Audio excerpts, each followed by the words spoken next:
কী কারণে জানি না আজকে হঠাৎ অনেক সকালেই ঘুম ভেঙে গেছে। তো ঘুম থেকে উঠে জানালা খুলে দেখি বাইরে প্রচণ্ড কুয়াশা পড়েছে। আজকেই ফার্স্ট এত কুয়াশা পড়লো, এতদিন পড়েনি। আসসালামু আলাইকুম সবাইকে, আশা করছি সবাই ভালো আছেন, সুস্থ আছেন। তো যাই হোক, সকালে তো নাস্তা তৈরি করতে হয় সব হাউসওয়াইফদের। তো আমিও উঠেছি সেই জন্যই।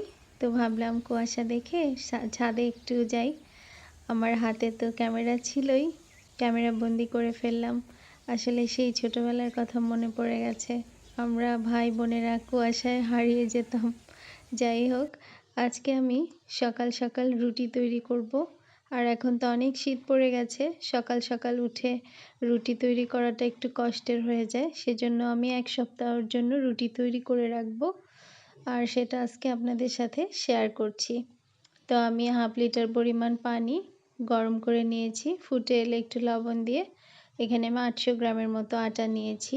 একটু ভালো করে সিদ্ধ করে নিব এবং ঢেকে দিচ্ছি 5 মিনিটের মতো লো মিডিয়াম হিটে। সিদ্ধ হয়ে গেছে। দেখবেন আটা ভালো সিদ্ধ না হলে রুটিটা ভালো হয় না, খেতেও ভালো লাগে না, অনেক সময় শক্ত হয় এবং চটা চটা হয়ে যায়। এই জন্য খুব ভালো করে আটাটাকে সিদ্ধ করে নিচ্ছি এবং বলে নিয়ে ভালো করে একটা ডো তৈরি করে নিচ্ছি। ডোটা যত ভালো হবে রুটিটাও তত ভালো হবে খেতে। তো যাই হোক, এভাবে আমি খুব ভালো করে চেপে চেপে ডোটা তৈরি করে নিয়েছি। এখন রুটি বেলে নিচ্ছি। এভাবে সংরক্ষণ করে রাখলে কিন্তু কাজের বেশ সুবিধা হয়, আরাম হয়। প্রতিদিন ঘুম থেকে উঠে ওই রুটি বানানো আমার কাছে ঝামেলা মনে হয়, জানি না কেন। ওই একদিন বানিয়ে রাখলে দেখা যায় যে 3 দিন বা 5 দিন এরকম চলে যায়, তো কাজেরও একটু আরাম হয়।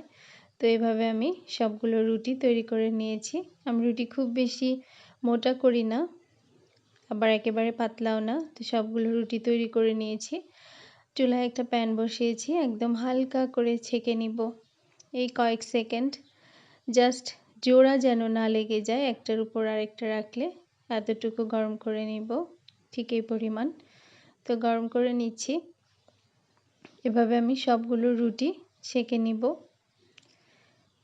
আসলে এভাবে রাখলে সুবিধা হয় অনেক, আমার মতো অনেকেই করে, আমি দেখেছি। তো যাই হোক, আজকে আমি আমারটা শেয়ার করলাম। তো এভাবে সবগুলো রুটি আমি সেঁকে নিয়েছি। ঠান্ডা করার জন্য 2টা পাত্রে এভাবে ছড়িয়ে রেখেছিলাম কিছুক্ষণ। গরম রুটি একটার উপর আরেকটা রাখলে লেগে যায়, সেজন্য আমি ঠান্ডা করে নেই। তো ঠান্ডা করে নিয়েছি। এবার যে পাত্রে রাখবো সেই পাত্রটাতে রেখে দিচ্ছি রুটিগুলো একটার উপর একটা। ঠান্ডা হয়ে গেছে। তো এই হচ্ছে আমার রুটি সংরক্ষণ পদ্ধতি, শেয়ার করলাম আপনাদের সাথে। যদি ভালো লেগে থাকে আমার ভিডিওটি, প্লিজ একটা লাইক দিয়ে সাবস্ক্রাইব করে পাশে থাকার অনুরোধ রইল। আজ এই পর্যন্তই। সবাই অনেক ভালো থাকবেন, সুস্থ থাকবেন। আজকের মতো আল্লাহ হাফেজ।